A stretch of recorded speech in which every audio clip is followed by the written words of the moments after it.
sudah masuk ke penyembahan laki-laki, jamin Tuhan, bila kuasa tubuh dan darah Yesus juga aktif dalam hidup kami, dalam memuji dan menyembah Bapa Yesus Tuhan Mesias dalam roh dan kebenaran. Terima kasih Tuhan kami serahkan dari awal tengah di akhir semua kami nama Yesus Mesias yang saya katakan. Amin. Kita sama-sama memuji kemuliaan Tuhan dan mengucap syukur untuk semua perbuatan baik yang sudah Dia lakukan.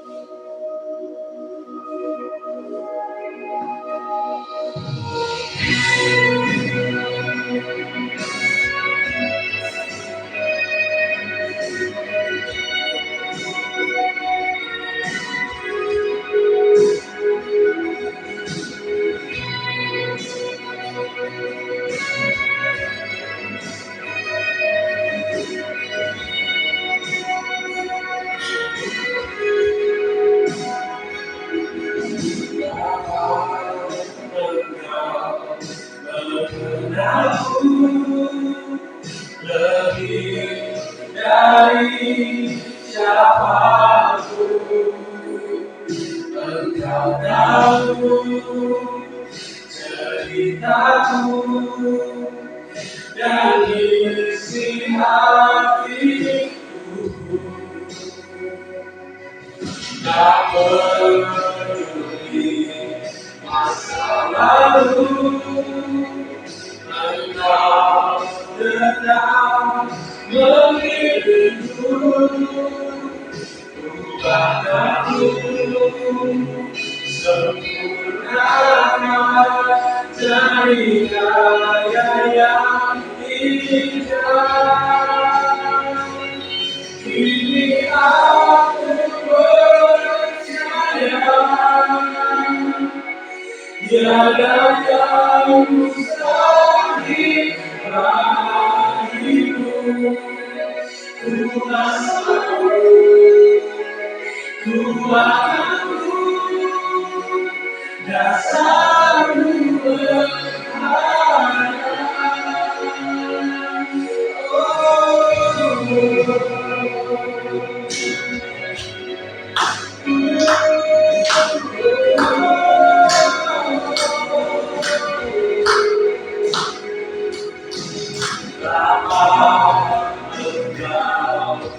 Mengenalku lebih dari siapapun, Engkau tahu ceritaku dan isi hatiku.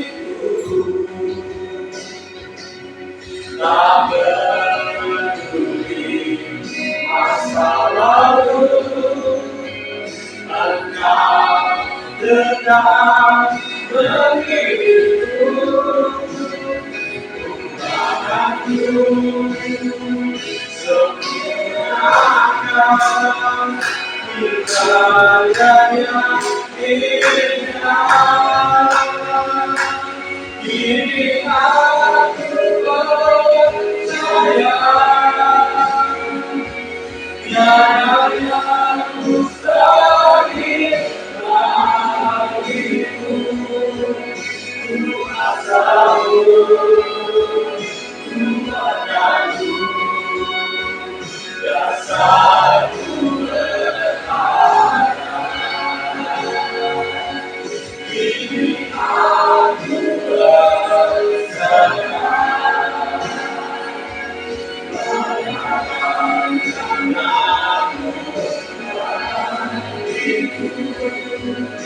mengikuti panggilanku,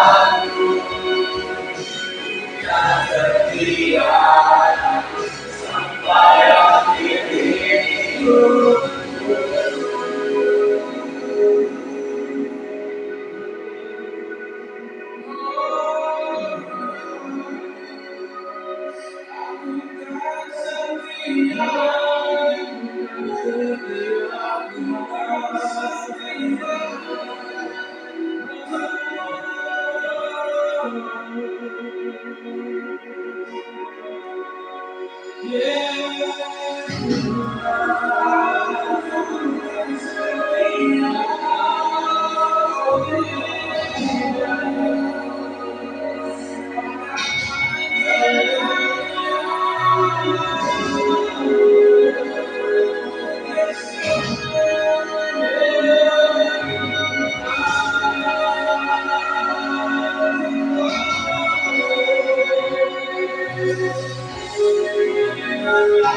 seumur hidupku, masuklah rencanamu Bapa, pikiranku, kehendakku,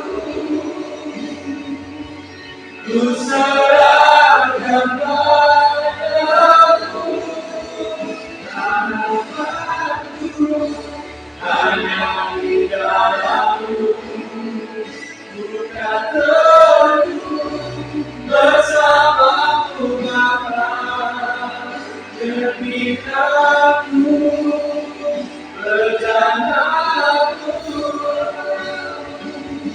untuk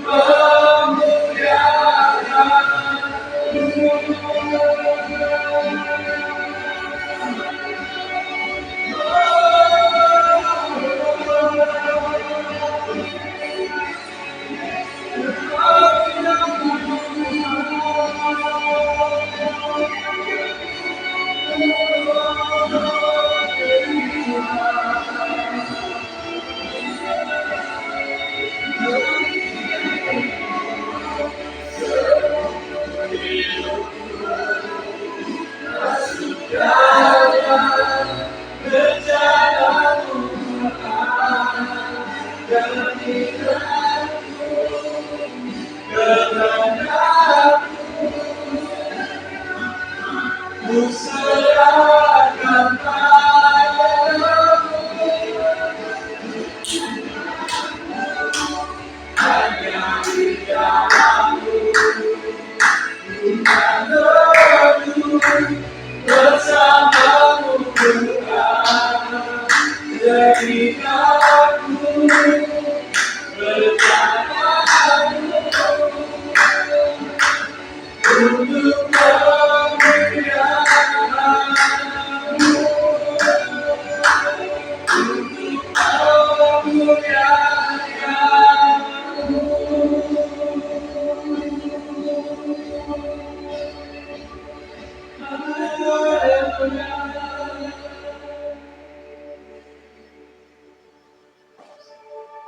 Roh-Mu yang hidup penuhiku, mengalir dalamku.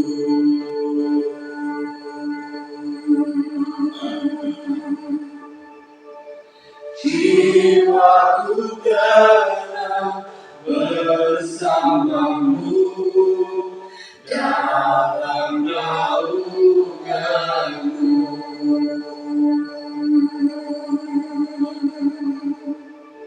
Ku buka hati untuk jamaah-Mu, berserah penuh di hadirat-Mu.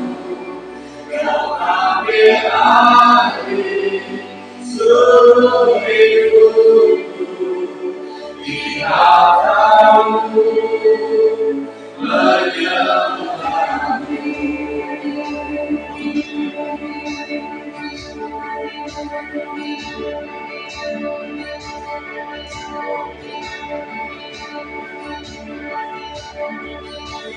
Roh-Mu yang kudus pulihkanku, Engkaulah damaiku.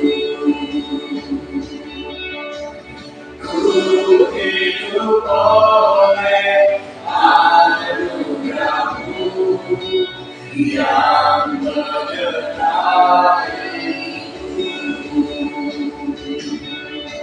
yang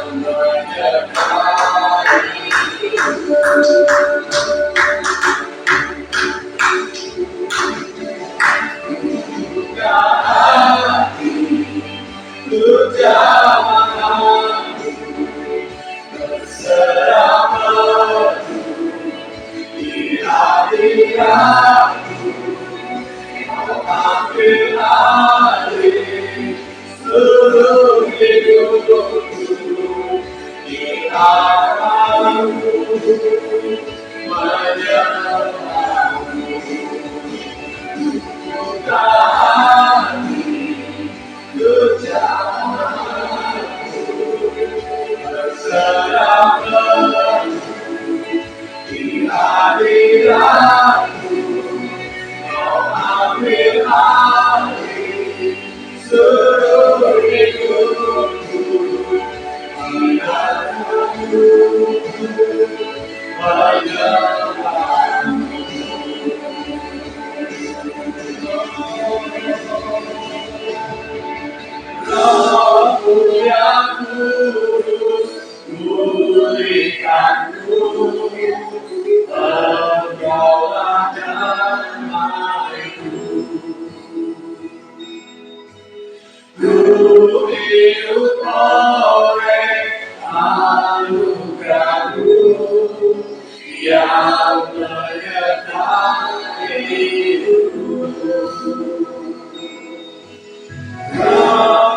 ini sejahtera, Tuhan di dalam hadirat, buktikan setia.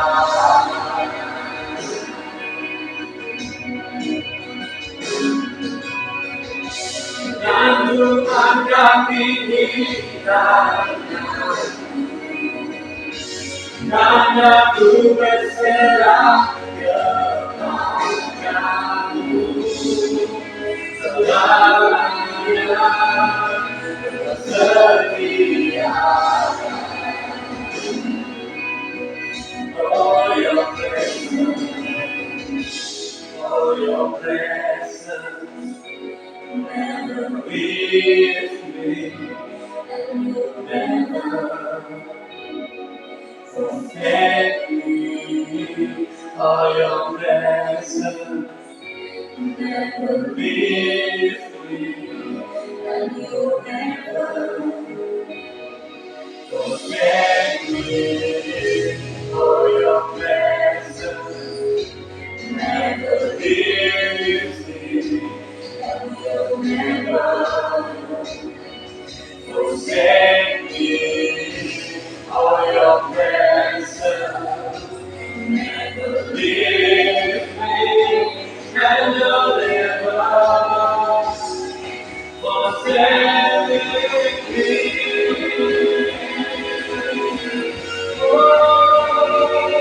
me.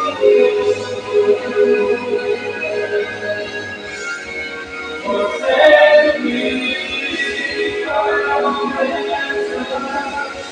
never leaves me, and you'll never forsake me.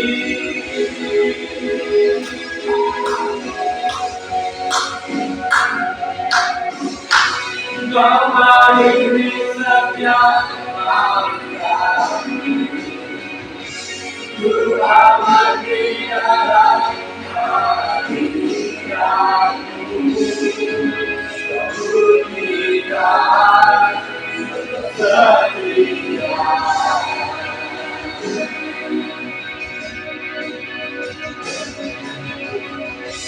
Dan Tuhan kami kita, karena ku berserah kepadamu selamanya setia.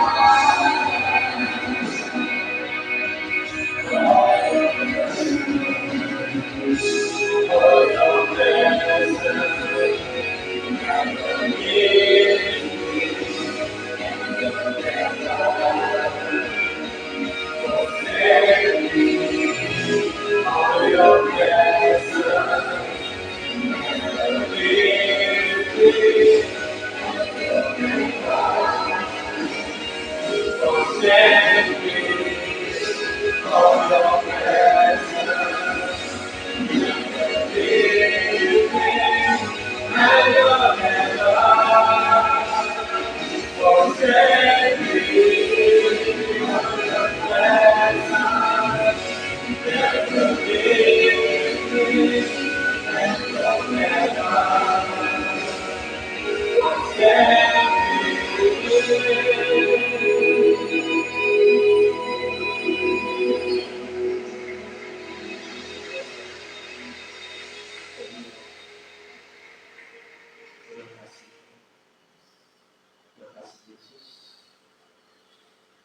Terima kasih.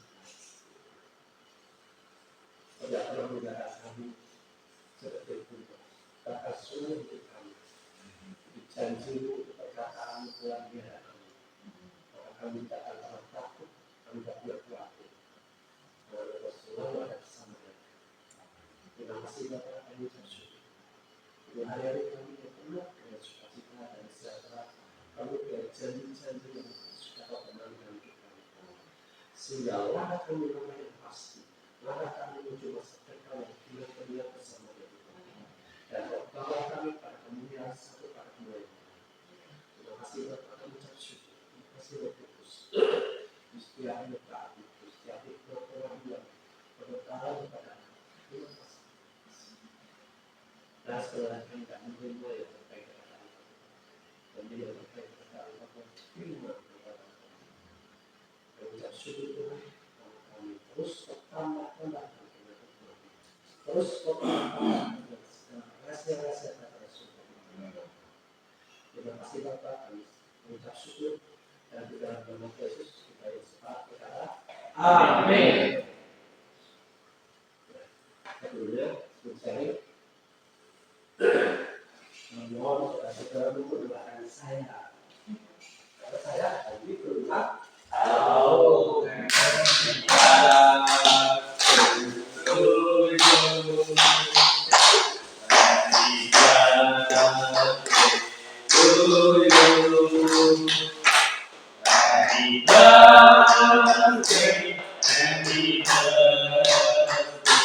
Happy birthday to you.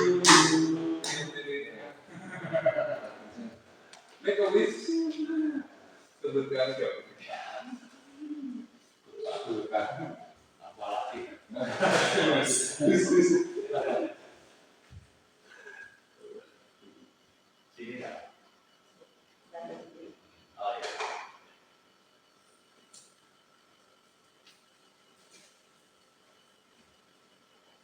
Yang berapa ini?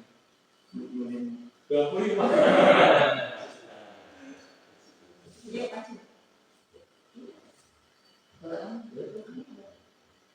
Iuk lilin, iuk lilin, iuk lilinnya sekarang juga, sekarang juga, sekarang juga.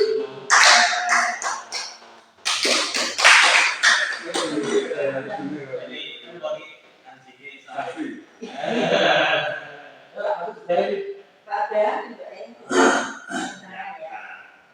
Kita akan berkata, ini ucap syukur buat kasih karunia kepada Bapak Bapak Samuel yang hari ini adalah merayakan hari ulang tahun.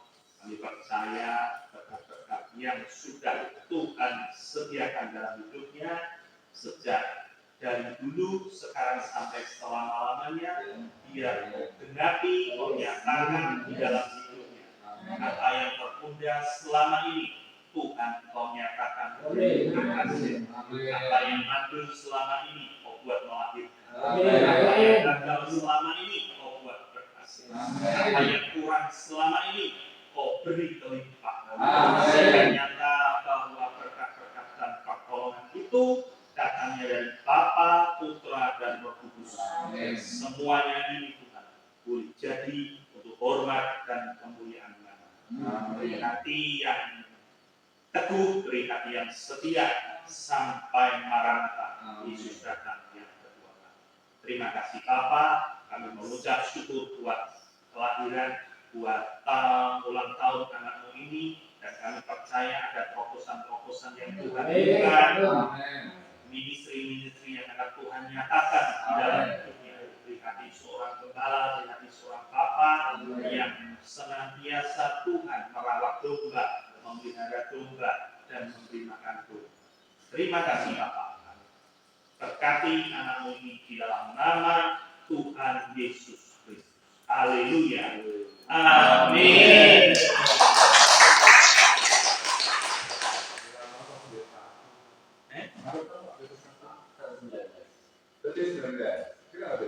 Ini tanggal 17.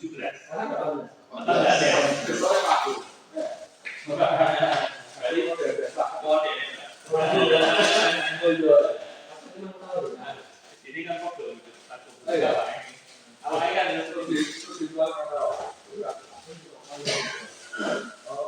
aku minta apa aku enggak ada. Tapi sekarang aku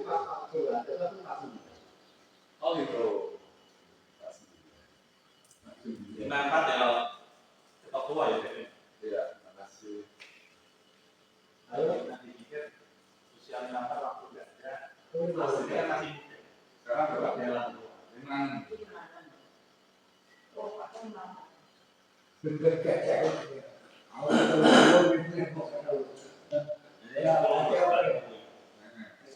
Rasanya tahu nggak?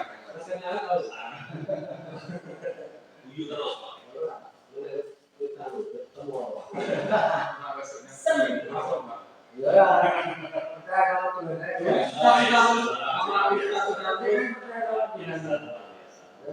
Umur panjang itu kan seluruh Tuhan. Kita kan nggak tahu. Aku kan Tuhan tahu. Ya, itu jelas. Mulanya itu kan mesti berarti sebenarnya. Jadi kasih Nah, saya pulang nanti sekolah di Kapan tanggal Pak?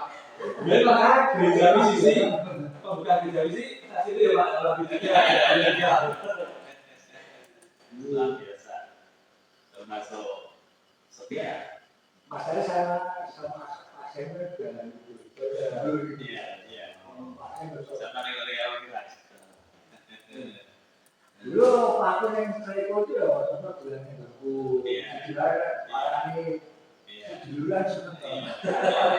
Iya. Banyak orang senang sama. Wah ini luar biasa rezeki Iya. ya. Bagi saya. Banyak juga. Kalau main ya aku ya.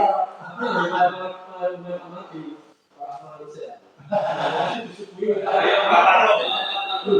Rumah saya kan Cuma itu banyak, tapi sudah ada. Kenapa tidak? Iya Pak. Iya dong. Siapa? Saya kan gitu. Karena udah jauh. Iya. Tapi nek dari sini ya jauh. Jangan di rumah sini tapi ya saya. Mas, tapi sebelumnya kalau setengah jam aku kayak jalan-jalan. Lewat jam 9 kan stop rumah. Lalu sampai sini itu tanya itu, dia tahu ini. Boleh sih dia loh.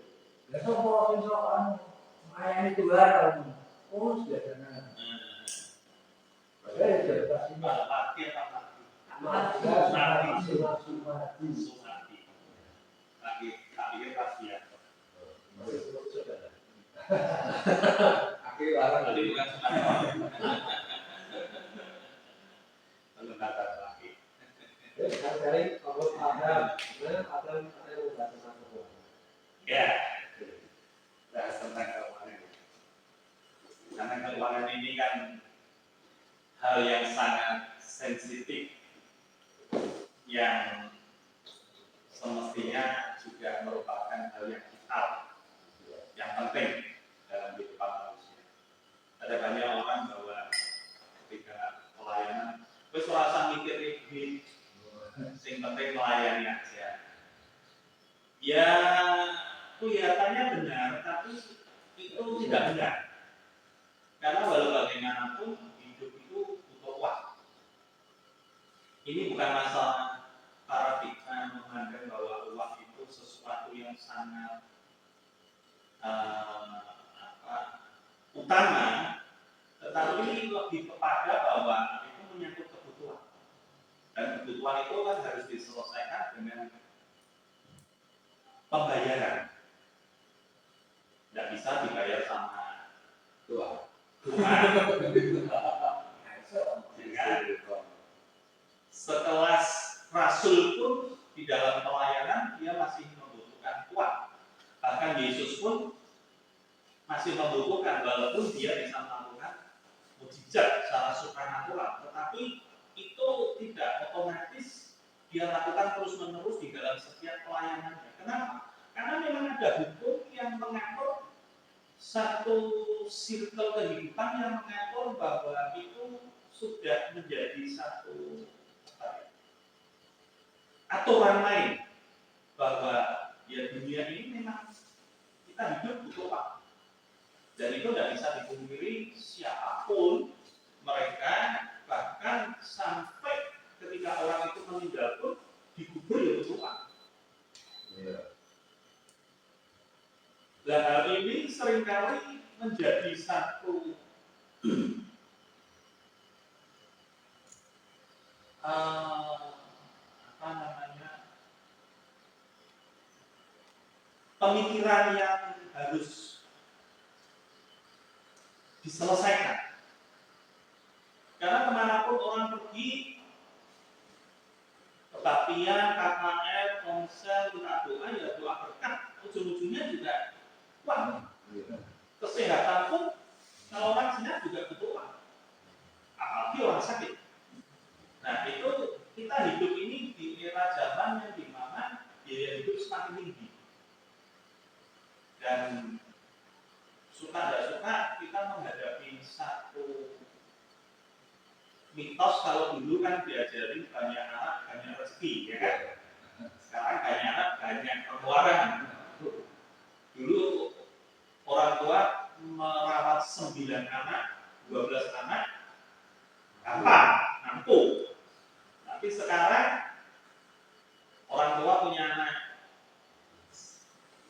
4, 2, bahkan 1, itu kadang juga pusing. Kenapa? Ya karena memang perkembangan dunia seperti ini. Yesus pernah berkata bahwa ketika engkau masuk ke dalam rumah seseorang, jangan membawa apapun. Benar itu dikatakan Yesus. Sebelum Yesus di atas kayu salib. Tapi menjelang Yesus di atas kayu salib, dia berkata kepada murid-muridnya, hari ini kamu punya apa? Kalau punya pedang, jual saja. Punya juga, jual saja. Kenapa? Karena memang dia mengerti Yesus ada di dalam hidup kita, menyertai hidup kita, bisa melakukan mujizat dalam hidup kita, tetapi semua itu kan harus lewat prosedur yang benar. Roti mana burung puyuh diberi Tuhan di padang gurun itu pun tidak seumur hidup mereka. Ada batas waktunya. Kenapa? Karena memang begitulah Tuhan mengatur dunia ini supaya ada circle kehidupan, ada arus yang berputar.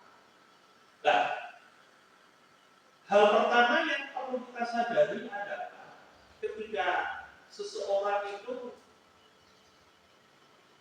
hidup lahir baru, dia harus mengerti bahwa ada tugas dan panggilan yang Tuhan beri dalam hidup. Tidak harus dia menyampaikan firman seperti pendeta, gembala, penginjil, atau mungkin di ponsel-ponsel seperti itu, tidak harus. Tetapi ada tugas dan panggilan yang Tuhan beri di dalam hidupnya. Nah, ini yang harus disadari karena ini korelasinya dengan finansial. Loh, kok bisa? Iya. Setiap orang yang keluar jalur rel itu mengalami kerusakan. Kereta api itu kalau keluar dari jalur relnya, dia harus menuju ke Jakarta, dia ke Surabaya dulu, nah itu dia akan mengalami kerusakan. Apalagi kalau lepas dari rel gerbongnya itu lepas dari rel, dia akan mengalami kerusakan. Setiap orang yang mengerti akan panggilan Tuhan dalam hidup itu secara otomatis surga itu bergerak dan bertindak untuk mensupply karena sesuai jalurnya. Kalau tidak sesuai jalurnya, otomatis supply itu bukan berhenti, tetapi supply itu terhenti atau terhambat. Seperti aliran itu ada yang menghambat. Bukannya surganya tidak mensupply, surganya tetap mensupply. Tapi karena jalurmu tidak ke situ, ya tidak melewati itu. Apa namanya aliran berkah itu. Jadi setiap orang untuk bisa mengalami revival dalam hal keuangan, terobosan yang pertama dia harus mengerti panggilannya. Kalau panggilannya seorang pendoa siapa, ya jadilah pendoa siapa. Karena kalau di dalam kerajaan itu dia hanya sebagai pengawal di pintu gerbang, ya dia tetap dapat penghasilan itu. Betul? Kalau di dalam kerajaan kan tidak semua dekat dengan raja, tapi yang jaga pintu gerbang itu kan dibayar. Ya tentu nilainya berbeda dengan yang di dalam istana. Karena tanggung jawab di dalam istana kan tentu lebih besar. Nah, tapi tetap ada supply. Sehingga kalau kita mendengar cerita-cerita seperti di kerajaan, di kantor, gajinya bilang 300.000. Secara logika itu tidak bisa hidup. Bagaimana gaji 300.000? Tapi dia tidak suka kita mengabdi kepada raja. Karena raja juga tahu akan memenuhi hal-hal yang lain. Kenapa? Ya karena dia kemampuan kapasitasnya hanya seperti itu, hanya jaga sebagai penjaga pintu gerbang. Kalau dia hanya sebagai seorang yang pendengar, fungsinya di dalam tubuh sebagai telinga yang mendengar, ya dia mendengarkan, banyak mendengarkan. Atau dia sebagai mata, ya dia melihat. Mendengar apa? Bukan mendengar suara orang, tentunya mendengar apa perkataan Tuhan. Si A itu sedangkan kami masalah ini tadi di persekutuan doakan dia, ya doakan. Karena memang fungsinya mendengar. Kalau dia fungsinya mata melihat, dia diberitahu, oh ini kalau menghadapi masalah jalan keluarnya begini, ya dia beritahu. Jadi itu harus berfungsi dulu, sehingga orang itu tidak menjadi kesana kemari. Tubuh Kristus tidak gereja A, gereja B, gereja C, persekutuan A, B, C. Apa yang dia cari semestinya? Ujung-ujungnya juga berbeda. Kalau mau jujur kita bicara, apa yang gembala cari? Apa yang pendeta cari? Ketika dia menyampaikan firman, ujung-ujungnya juga pasti tentang berkat juga. Kenapa? Karena jaminan tentang keselamatan sudah Tuhan beri. Jaminan tentang berkat juga Tuhan sudah beri. Tapi bagaimana mewujudkannya? Bagaimana menjadi satu kenyataan yang bisa kita pegang? Itu yang harus menjadi diketahui oleh tubuh Kristus. Harus tubuh Kristus diajarkan, bukan cuma yang penting kamu beriman. Semua orang itu punya iman. Kalau tidak punya iman, tidak bisa menyebut Yesus sebagai Tuhan. Ini iman konteks orang percaya, bukan di konteks di luar orang percaya. Yang penting adalah imannya itu bergerak berfungsi. Nah, pertanyaannya kan sederhana, tanda orang percaya itu apa? Kita masih ada tanda orang percaya apa? Tanda orang percaya pertama ikhlas. Satu aja, Pak Marti. Setia dan Setia. apapun yang diharapkan pasti Tuhan. Tanda orang percaya apa? Dua. Tanda orang percaya ini sudah lain baru nanti. Sudah lain baru. Tanda orang percaya kalau setiap kita ditanya, kita punya jawaban sendiri-sendiri. Tapi saya beritahu kepada kalian, tanda orang percaya itu dia tenang. Kamu boleh lahir baru, kamu boleh punya buah roh, kamu boleh punya dibaptis bahasa Roh Kudus, tapi ketika gelombang itu datang, kamu tetap bisa tenang. Cuma itu. Nah itu termasuk. Kalau kamu bisa tenang, kamu tidak percaya. Kita buktikan. Ketika bangsa Israel itu malam dikejar orang Mesir dan Musa itu berteriak. Dalam tekanan itu berteriak. Dia kenal Tuhan. Dengar nggak? Melihat mujizat beliau. Tapi hari itu malam itu Musa teriak. Dan mau merah terbelah. Betul ya? Yang kedua, waktu perjalanan ke Sungai Yordan dari Padang Gurun menuju Kanaan, Yordan terbelah. Betul ya? Sekarang kita lihat satu pribadi Sang Mesias.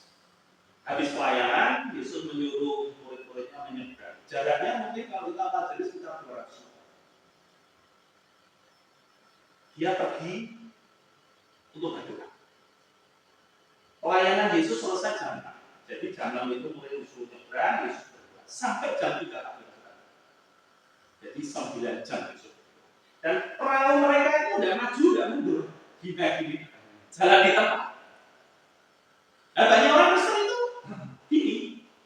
Kayak naik kuda loh, zaman dulu kan ada kuda tapi gini. Atau pasti goyang ya. Kiranya aku mimpi lah. Gitu. Sebelum mimpi. Jadi tidak maju gak mundur. Karena gelombang angin itu dia tidak maju gak mundur. Dia alih dan teriak dan saat itu Yesus tidak ada di tempat. Itu berjam-jam. Ya kan? Lalu Yesus itu selesai berdoa. Ini kan di laut, bukan di danau. Ya kan di laut. Yesus tidak teriak sama Bapak. Seperti Musa, seperti Yosua. Loh, mereka yang ngomong. Yesus ngerti. Kata 3. Poin ini, ya kan? Dia jalan aja. Jalan. Ini bedanya sang putra dengan manusia ini. Dia jalan aja. Loh, ini air gelombang. Anda bayangkan, ini perahu isi 12 murid, gelombangnya gini, diantarnya ke sana, dibalikin mereka ini. Loh, ya kan gelombangnya gitu kan? Ini balik mereka. Ini kan apa ini? Alatnya untuk dayung ini kan tidak berfungsi. Lalu sekali lah, gitu balik mereka. Jadi poster ini. Gelombangnya kan. Lah Yesus lihat gelombang tidak ditangkap. Dia kan gelombangnya tidak ada gelombang kok. Gelombang bos. Begitu dia gelombang ini, kakinya gini. Ini lagi kakinya gini. Terus waktu murid-murid lihat itu ngomong kan Tuhan. Yesus ngomong ini aku tenang. Jangan. Dengar ya?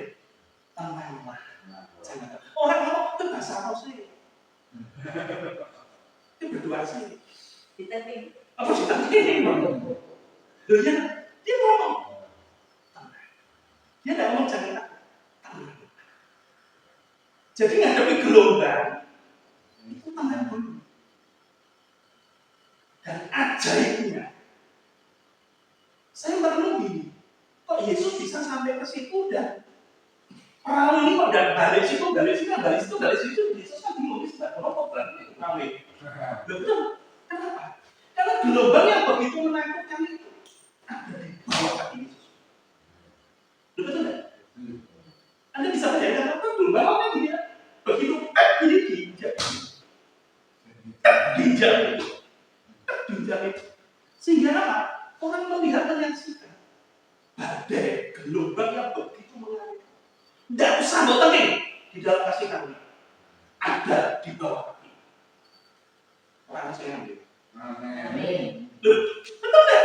Ada di bawah kaki. Sekarang firman berkata, surat Yesus berkata, segala sesuatu telah diletakkan di bawah kaki Yesus. Dia adalah kepala dan itu diberikan kepada tubuhnya. Karena kepala orang tubuh ini, kamu ini kok. Jadi jaga suku, ya kan? Kepala lontek. Tapi ketika kepala jadi bukan lontek dulu, hijau aja. Makanya itu perlu dibuktikan dengan satu kebenaran dari murid-muridnya. Kalau memang kau susah udah. Akan kita ini tidak berani nantang. Kita ini terlalu rohani, terlalu jujur, terlalu menganggap segala sesuatu itu menakutkan di dalam pandangan Tuhan. Sehingga kita menganggap Tuhan itu raja yang bengis pakai pedang, ya kan? Yang siap menghukum anak-anaknya. Tidak berani nantang Tuhan. Maksudnya kita Tuhan tidak ditantang. Tuhan harus ditantang. Karena firman berkata, ujilah.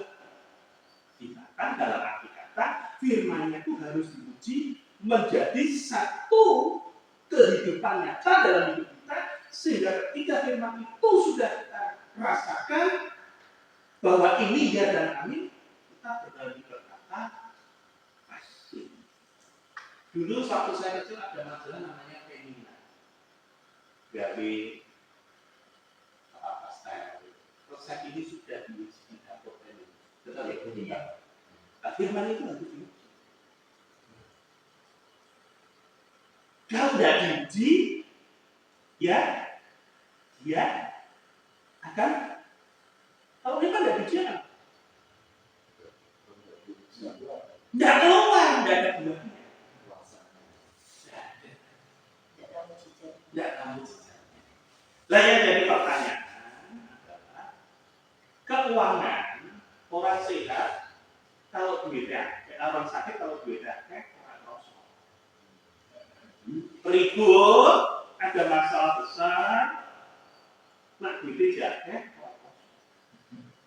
selingkuh, nak duitnya jaket kosong. Dia paling jengkel-jengkel. Cuma berani ngomong, nih Paris, nih Meksiko, ya gitu. Ya, menghilangkan stres. Daripada ingat pelajaran, kan ingat pelajarannya dia aja. Ya pergi ke Paris, ya kan? LA, ya, Denmark, Spanyol, gitu kan? Tapi kalau sudah terawalnya sehat, gagah, ganteng, ayu, kompes.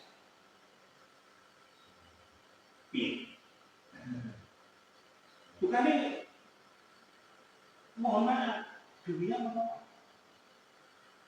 Si dunia, ada yang tahu nggak? Si dunia, nah duitnya orang Allah si dunia, nah manusia nabi duit ini jatuh si dunia. Si dunia ini demi. Makanya orang makan selalu cari pesugihan. Betul tak? Betul tak? Tidak ada orang yang cari pesugihan. Betul tak? Hanya orang yang melarat, miskin, diberi jalan kita boleh pesugihan. Betul tak? Itu jalan saya dunia saya tahu. Itu kata kamu ini. Ada tidak orang percaya seperti itu? Ya. Menyekutukan mungkin tidak secara langsung, tapi dia percaya.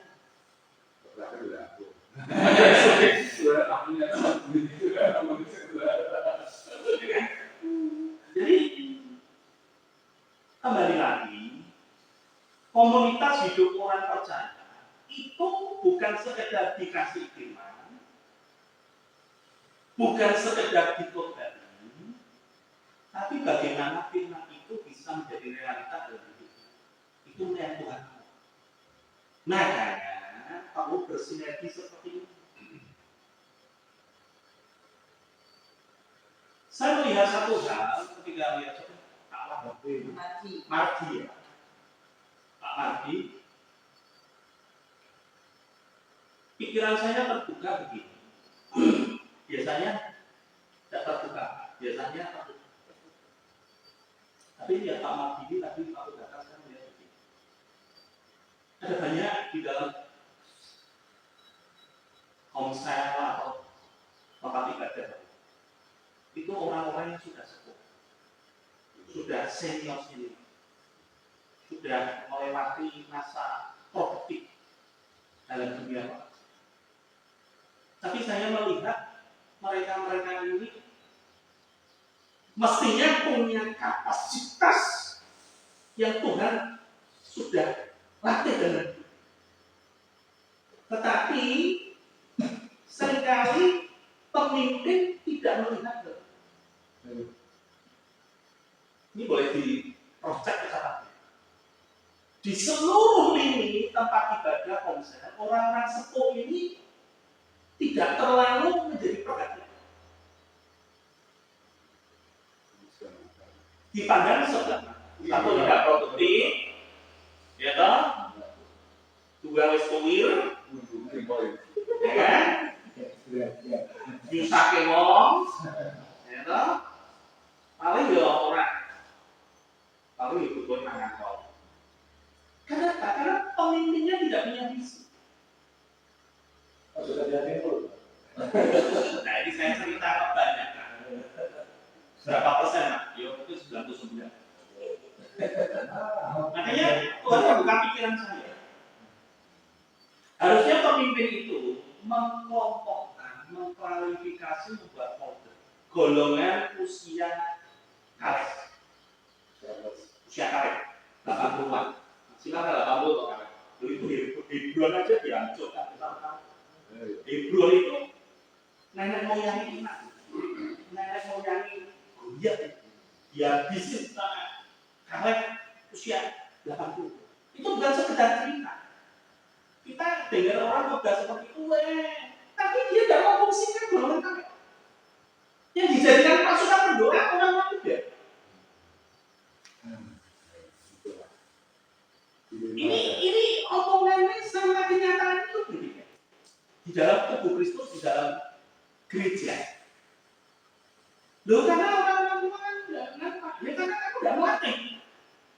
Orang bisa menjadi pro itu dilatih.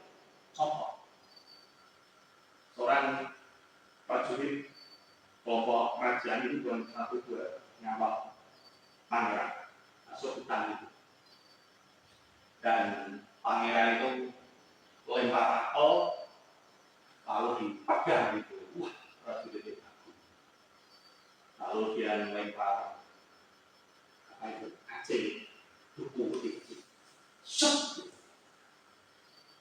Ya lewat hutan itu ada orang tua. Dia melempar kacang hijau, dilempar ke udara, dipilih ke sawah. Orang-orang bilang, lu kecil, kacang hijau kecil. Bagaimana disaku ke padang bisa? Si orang tua itu bilang, itu hal biasa kalau kamu mau mati. Tidak ada orang hebat yang dilahirkan tanpa binatang. Tidak ada dari itu. Apapun bentuk bidangnya, tidak ada yang dilahirkan tanpa binatang. Nah, gereja tidak mau mati. Dia hanya mau mati orang muda. Padahal orang muda ini harus dilatih oleh orang generasi awal. Iya loh. Masa orang muda yang melatih generasi awal. Ya tentu ada banyak benturan di sana sini, karena nantinya menyatukan pusat. Tapi disitulah peran pemimpin di dalam denominasi sebuah gereja atau konser itu seperti itu, sehingga ada kehidupan, sehingga bukan sekedar datang konser, dengar firman, makan pulang, ibadah, dengar firman, puji-pujian, persembahan, balik. Lalu ada program pemerintah, lalu besok saya akhirnya pemerintah. Lalu sedang mungkin orang gereja akan perasaan kok pemerintah ngajar ke pemerintah? Karena apa? Pemimpin tidak punya visi untuk menyatukan jemaat. Ya tentu tidak bisa golongan A dengan golongan B bersatu. Di seluruh gereja tempat ibadah itu kan ada usia awet, usia emas, usia perak, usia pemuda, usia remaja. Dan kalian itu kan juga latar belakang pendidikan, skill keahliannya kan juga berbeda-beda. Nah itu dikelompokkan sehingga berfungsi. Tidak ada orang zaman dulu orang kalau keren tangannya terluka lalu wis aku ini dulu rumah gue jagoannya ada suku Benyamin yang ngajarin papel yang setiap dia melemparkan tidak bisa memupuk bahkan selembar rambut. Loh, selembar rambut itu goyang gitu. Selembar itu tidak bisa memupuk karena dia tidak ada yang melatih. Gereja ini terlalu menegasi firman. Jemaat sudah biasa diprogram seperti itu. Sehingga dia memandang figur bukan Kristus tetapi pemimpin-pemimpinnya. Gembalamu pendetamu itu manusia. Yang satu kali juga masuk kuburan. Hanya orang yang bangkit dari kuburan yang perlu mau percaya yang perlu semua. Amin. Manusia tidak ada. Karena ujung-ujungnya manusia itu selalu punya kepentingan.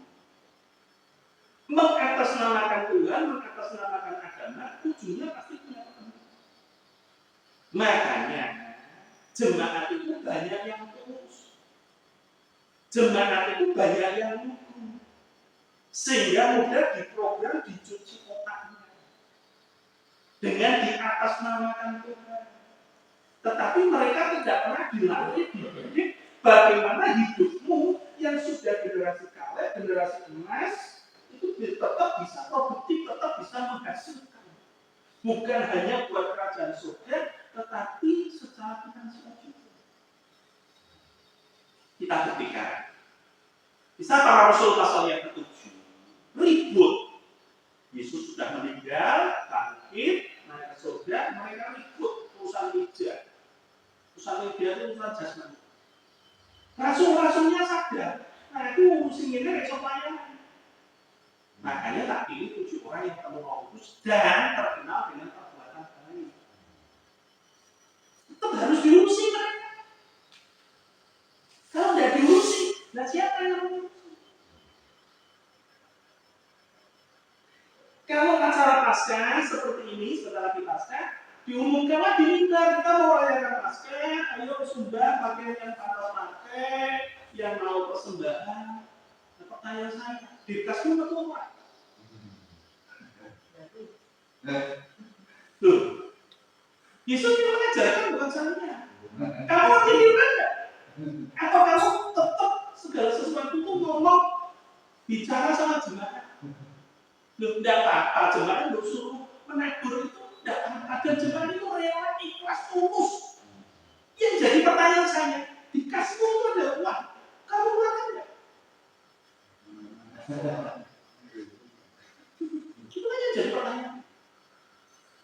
Nah, kembali lagi. Jadi keuangan itu sangat vital, sangat penting dan bagaimana menghasilkannya, ya tentu harus dilatih.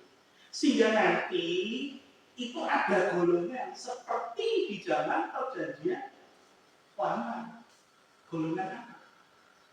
Golongan bukan golongan Paulus, golongan apa? Kalau perjanjian baru Apolos. Kalau di golongan perjanjian lama itu ada orang-orang yang memang ditugasi untuk mengatur dana ini untuk orang-orang monat yang sudah tidak berdaya. Gereja harus melakukan ini.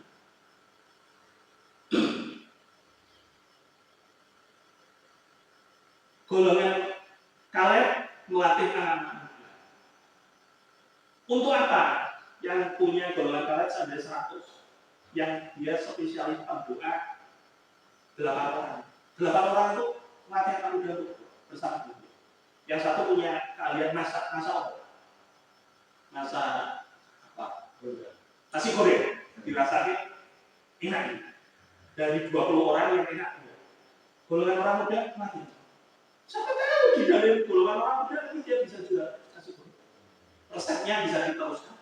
Ya kalau enggak, si golongan kami ini meninggal, ya cuma di bawah kaki aja.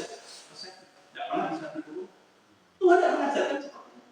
Tuhan mengajarkan kesinambungan apa itu? Bukan multiplikasi, tetapi ditanam dan berbuah. Makanya pohon itu kan selalu ada biji, ditanam untuk berbuah. Supaya ada kontinuitas, ada kelangsungan. Nah, ada kelangsungan. Jadi ilmu kan belajar sebagai chief, sebagai master chef, atau sebagai ahli olahraga, atau sebagai tukang servis itu bisa kamu turunkan. Karena tidak semua orang itu jadi direktur. Semuanya pengen jadi direktur. Tapi kan Tuhan tidak menciptakan manusia untuk seperti itu semua. Kalau semua jadi direktur, bagaimana? Nanti saya ngurusi yang lain aja. Kan Tuhan bilang supaya ada keseimbangan. Keseimbangan itu kalau dulu bandul berarti kayak ini, orang ini. Orang ini itu jomblo.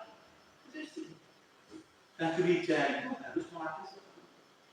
Dan terus ini, dia keluarkan dana kasih. Minimal dikasih makan 3 bulan dulu. Kan itu juga nanti kembali lagi kalau mereka sukses berhasil, mungkin dari 500 orang yang terlatih yang berhasil mungkin 10% dia dapat. Dari keberhasilan itu kan mereka memberi persembahan. Orang sama mau perempuan itu kayak gitu. Nah bagaimana orang membicarakan keuangan kepada jemaat untuk memberi persembahan syukur, janji iman, pertemuan, lalu jemaat ini digolongkannya. Lalu ini jemaat digolongkan tapi dia punya keahliannya ini tidak berguna. Kenapa tidak berguna? Ya karena tidak difungsikan. Kalau orang punya keahlian apapun tidak difungsikan, ya tidak ada nilainya. Tidak ada orang yang mau memberi nilai atas keahliannya. Jadi ini yang harus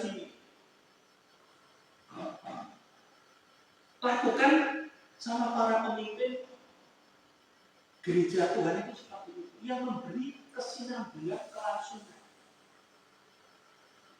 Tidak ada orang di zaman dulu perang itu pakai tameng, pakai pedang, pakai tombak, lalu kalau cacat dia karena masih muda, terus aku lebih pandai karena itu lihat ahli ketapel yang bisa mati, terus dia bisa apa? Dia tetap berfungsi. Berfungsi itu bukan maunya cuma berdoa, puasa, baca firman, itu jadi apa saja. Jadi pertama kan gitu kan? Pertama mikirnya dirimu. Hamba Tuhan berdoa berjam-jam, apakah salah? Tidak, tapi keliru. Bukan salah, tapi keliru. Kenapa? Yesus itu ya, habis menyampaikan firman. Sudah sore, nah disuruh pulang, pingsan dia di kerajaan. Makanya dikasih makan. Itu waktunya Yesus selesai pelayanan, harusnya kan betul. Event-event ini hanya dilakukan para pemimpin gereja, pemimpin umat. Itu hanya pas Natalan, pas Paskah. Tidak heran kalau jemaatnya ya yang datangnya pas Paskah dengan Natalan. Loh kan yang kita berdoa. Jadi harusnya kas gereja itu difungsikan. Lalu biar gembala, pendeta itu digaji. Sehingga kas ini bisa berfungsi untuk pelayanan. Bukan kas ini difungsikan untuk kehidupan hidupnya para pemimpin umat. Jangan jadikan pelayanan sebagai mata pencarian.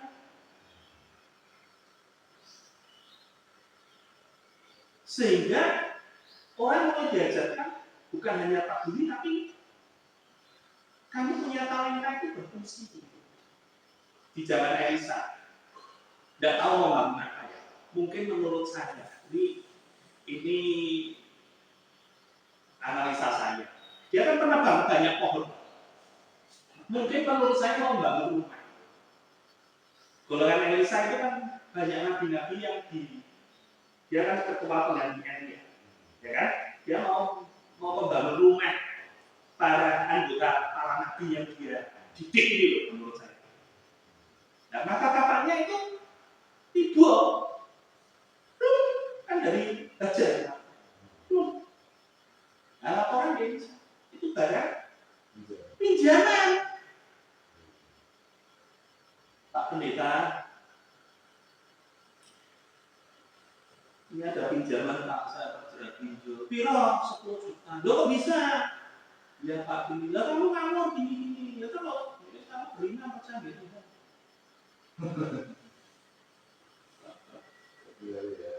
Bukan gitu.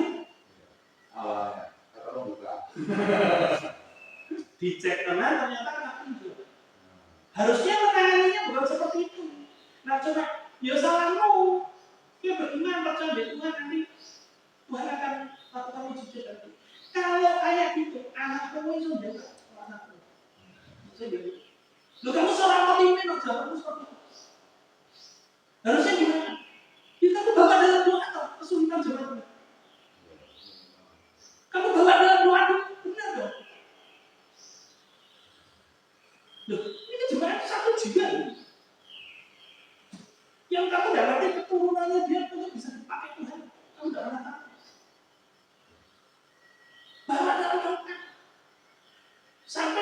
ada satu jawaban. Jawabannya apa? Nah, itu disampaikan. Makanya inilah golongan kawet itu gunanya seperti itu. Mungkin bukan pendeta yang berdoa, pendeta orang yang dikobar kita. Atau mau jemaat yang susah, bukannya atau Berat-berat. ya makanya harus ada golongan kawet.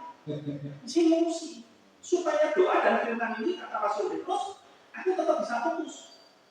Tapi ini manusia juga yang harus diurusi. Golongan orang-orang yang membutuhkan pelayanan media. Kan gitu. Seperti Musa orang diberitahu gitu itu loh. Kenapa sih ngurusi kabeh Musa? Teler. Harus ada kelompok 1000, kelompok 100. Sing penting-penting baru mereka. Kan seperti itu. Sehingga orang itu sudah dilatih dulu. Apa kamu pikir pemimpin itu kalau dipakai Tuhan sudah tidak? Tidak. Dia juga manusia, sama seperti kamu enggak. Sing butuh mangan, butuh duit.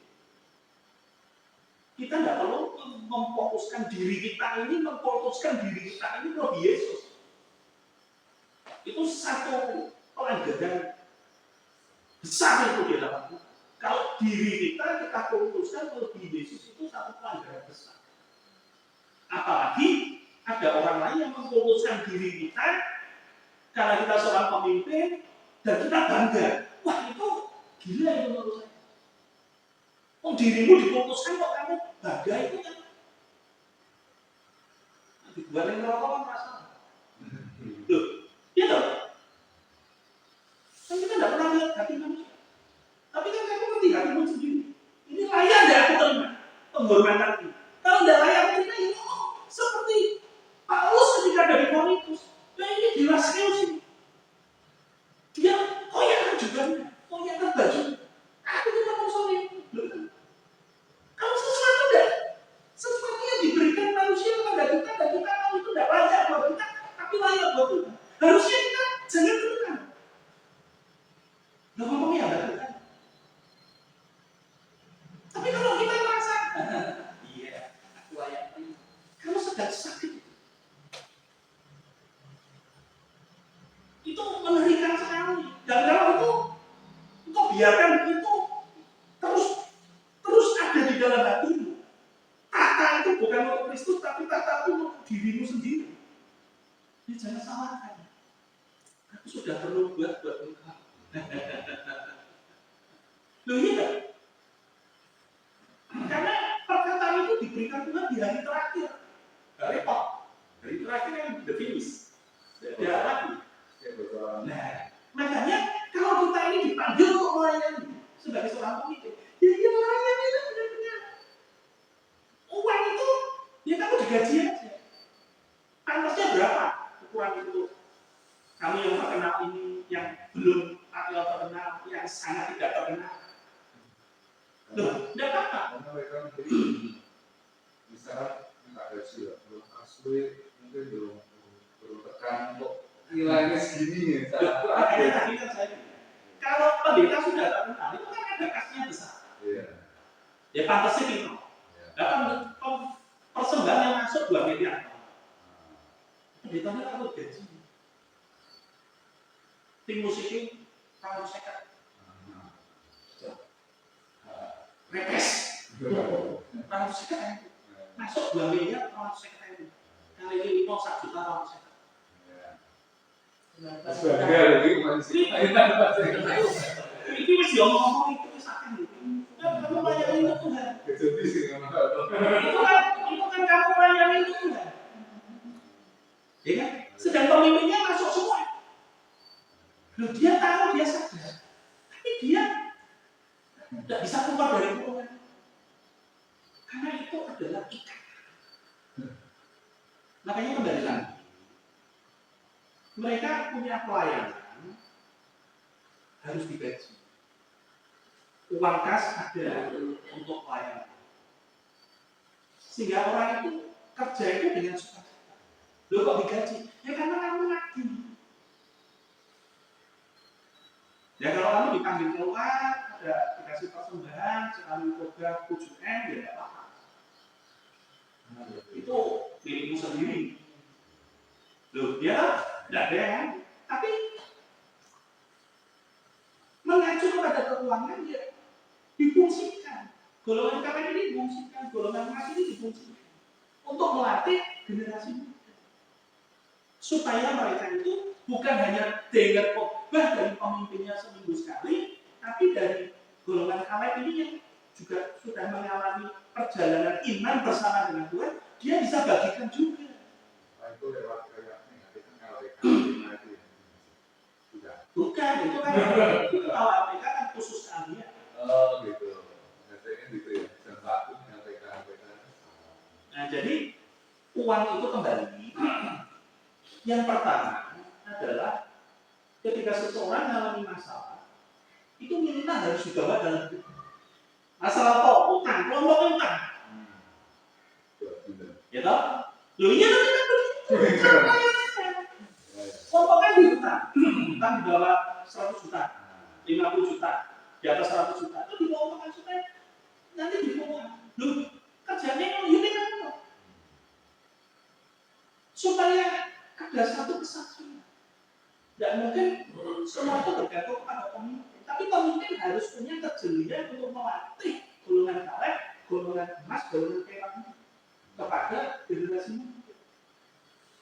Karena metodenya Tuhan, caranya itu berbeda, tapi penanganannya itu hampir rata-rata saya lihat itu sama. Samanya apa? Cara penanganan Tuhan dalam menghadapi menyelesaikan semua masalah itu metodenya cuma satu.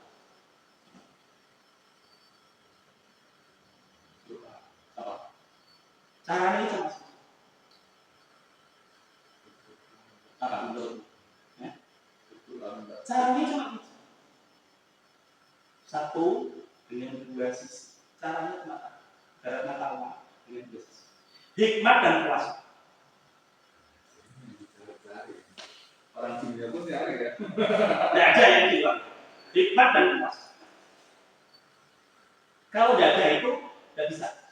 Mujizat saja. Mau pakai metode apapun, ya pakai kata. 38 tahun kamu harus dulu di kolam Bethesda. Atau hikmat dan kuasa. Hikmat menuntun Yesus ke kolam Bethesda, kuasa membuat orang lumpuh Tuhan. Jangan bicara tentang kebaikan Tuhan, kemurahan Tuhan, kalau kita sendiri tidak pernah bisa untuk merangkul orang-orang yang percaya dengan. Ingat satu hal, semakin besar tanggung jawab yang diberi, semakin besar kuasa yang diberi, semakin besar tanggung jawab yang harus kita lakukan. Paulus itu neng penjara ini jadi mau kesukaan, jadi berarti jemaat. Neng Efesus, neng Korintus, Timotius, pikirannya itu selalu kepada manusia, bukan kepada pekerjaan. Ini harus disadari. Manusia itu aset buat Tuhan. Aset Tuhan itu manusia, karena penebusan Tuhan itu lewat manusia. Bukan supaya Tuhan nanti itu supaya kantongmu kok 10 triliun, bukan. Bukan itu. Bukan supaya penyakitmu sembuh, bukan itu Tuhan. Bukan supaya hidupmu lebih baik, lebih berdampak, bisa bersaksi, bukan itu Tuhan mati. Tuhan mati untuk satu tujuan, hidupmu, hidupku, manusia ini punya kerjasama, punya relasi. Jangan pernah berkata aku manusia baru, tetapi kalau kita tidak pernah bisa memikirkan akan manusia-manusia yang Tuhan tempatkan dalam hidup kita, itu ya tidak ada gunanya. Pelayanan boleh besar, pekerjaan Tuhan boleh dinyatakan dalam hidup. Tapi yang masuk dalam kerajaan surga itu bukan pekerjaan Tuhan, manusia. Terus saya melihat Pak Mak ini. Beliau ini, saya tidak kenal Bapak. Ya. Bapak tidak kenal saya. Ya. Tidak kenal kan Bapak. Nah, Ini kalau secara manusia, secara fisik, orang melihat sudah golongan senior. Tapi saya melihat orang ini punya kapasitas Dia punya hati yang rajin. Lalu apa? Dia punya hati yang ringan tangan. Ya. Lalu enggak, dia itu humble.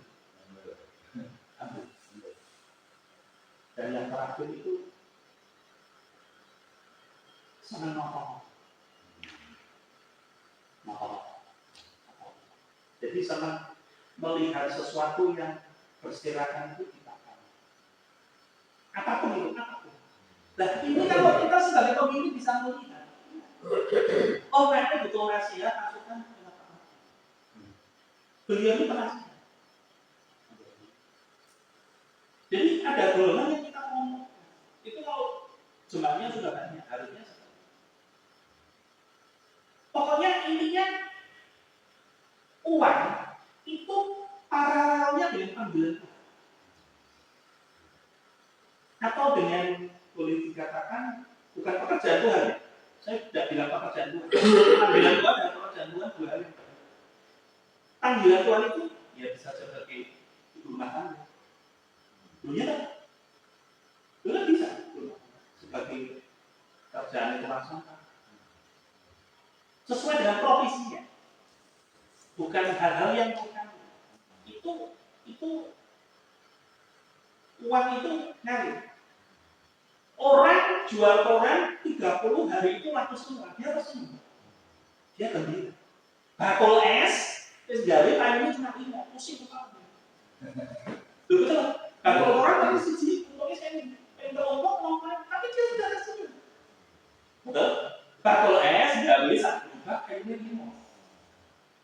Ajaib kayak papaya busuk es. Dia ngapain? Dia bakul gorengan, gawe. Oh, duit cuma 400.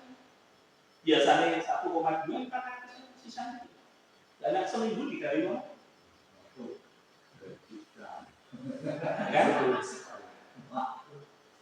Ada banyak pemimpin, satu contoh ini, ada banyak pemimpin umat mengajarkan untuk memberi. Tapi pemimpinnya tidak pernah memberi. Jadi boleh dicek caranya. Ada banyak pemimpin ngajari memberi. Tapi sih ngomong kayak ini dia tahu. Dia sendiri tidak pernah memberi. Dia sendiri tidak pernah peduli. Kalau ada apa-apa, oh ya jemaah itu untuk memberi. Kamu nggak punya gereja, itu sekian. Loh, jemaah itu kalau diberi informasi pengumuman untuk memberi persembahan, dia double lagi cepetan loh. Orang kita 1.000, 1.000, 1.000, 1 juta, 1 miliar, 10 miliar. Bagian cepetan kasih sesuai kemampuannya masing-masing. Betul? Tapi giliran Pak, itu orang utang.